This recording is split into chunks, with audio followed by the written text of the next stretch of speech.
Dustin Poirier gets arrested for public intoxication. UFC 330 main event gets announced with the co-main event as well. I'll talk about that.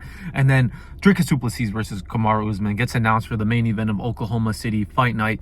And as well as the UFC finally introduces that meta ranking system, which I made a video about that. Everyone saw that video. So now I know you want to know what I think about it actually being put in place. But first, we're going to talk about Dustin Poirier getting arrested. So Dustin Poirier, apparently this guy's acting all guilty because in his story, he says, I will be better. Don't worry, guys. I will work on myself. So, bro, all you got arrested was for drinking in public. I don't know why you're talking about working on yourself. Are you some kind of alcoholic or some shit? Because this was on Father's Day that he got arrested. And, you know, he posted before that a picture of him with his daughter. So, I don't know. He started day drinking because he got arrested around like 6:23 p.m. and then got released from jail around like 10 p.m.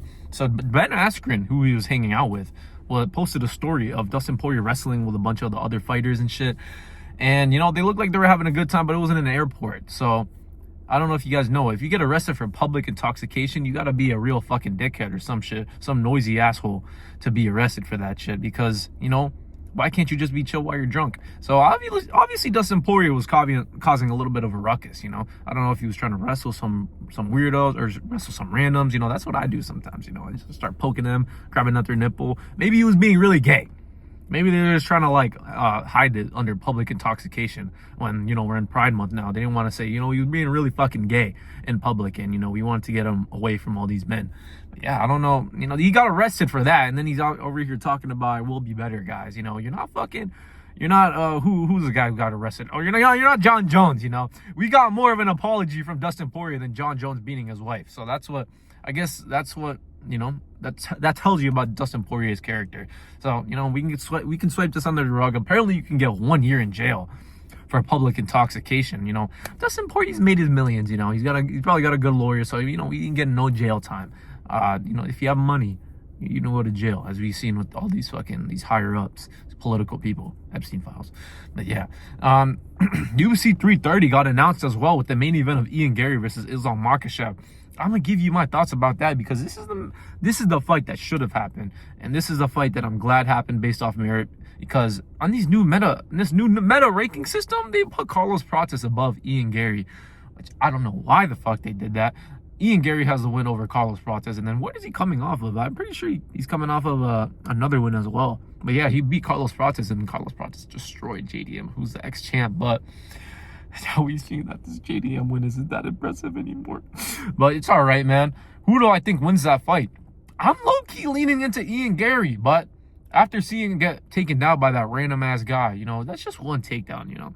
You're fucking practicing. He got taken down. Everyone's looking at that video saying that Islam Makhachev is going to rape him because, you know, he got taken down by this random wrestler. But I don't think so, man. Garry fought Shavkat Rakhmonov, and that was a really impressive performance that I thought. I thought he was going to get finished, especially because he came in on short notice for that fight. And then he faces Carlos Prates, and he beats him on short notice as well. So we can't stop. We can't fucking keep, you know, we can't keep doubting this man, Garry. He's actually good. Even though he's a cuck, he's very fucking good. So, JDM, as we've seen, you know, Islam Makhachev took him down every single fucking round. But in hindsight, JDM isn't the best, man.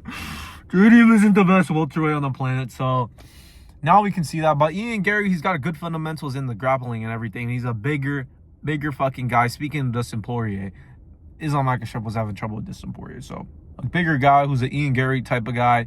JDM, as we know, not the best takedown defense. But Garry, he's got some good fucking Granby rolls, some good wrestling, good takedown defense. So, as of right now, I'm picking Garry. I don't know, my pick might sway getting closer to the fight. But this is UFC 330. This is finally happening. I believe this is like September.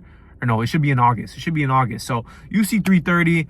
Garry versus Islam Makhachev. UFC 331, let's make Peter Yan versus Merab Dvalishvili and Joshua Van versus Manel Kape in the co-main event. But speaking of co-main events, disgusting. I can't, you know what? Let me be fair. Let me be fair to the UFC.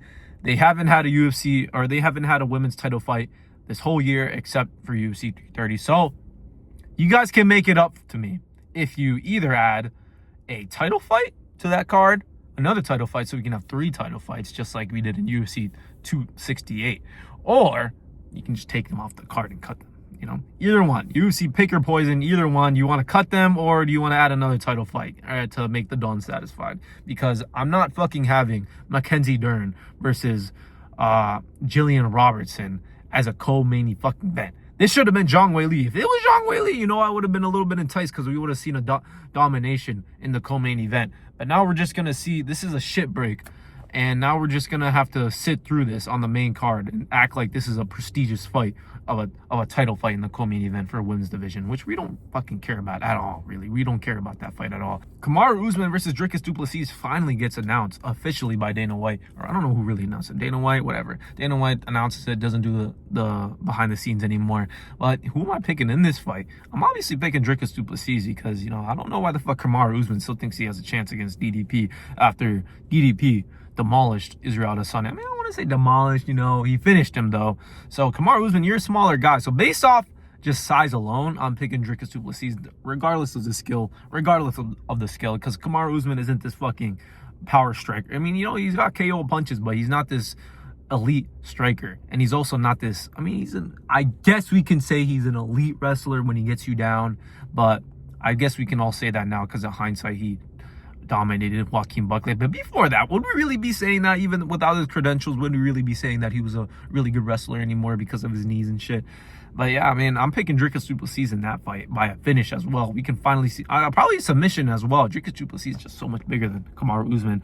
And Usman is older and definitely slower now. So that's my prediction. I'm picking Dricus du Plessis early prediction, and then Ian Garry early prediction, and then also Dustin Poirier. Come on, bro. What the fuck are you doing? You have to been doing some dumb shit to be arrested for public intoxication. Someone definitely reported your ass. You're being gay, you're being loud, or you're being annoying. So, you know, fix yourself. You know, you don't really got to fix, I don't know if you're alcoholic, because based off your tweet, you're making it sound like you're some alcoholic. So, you know, I don't know if this is a PR stunt, but I think it made you look worse and it actually made you look better. So, yeah, that's all I got to say. That's MMA news. The Don has spoken.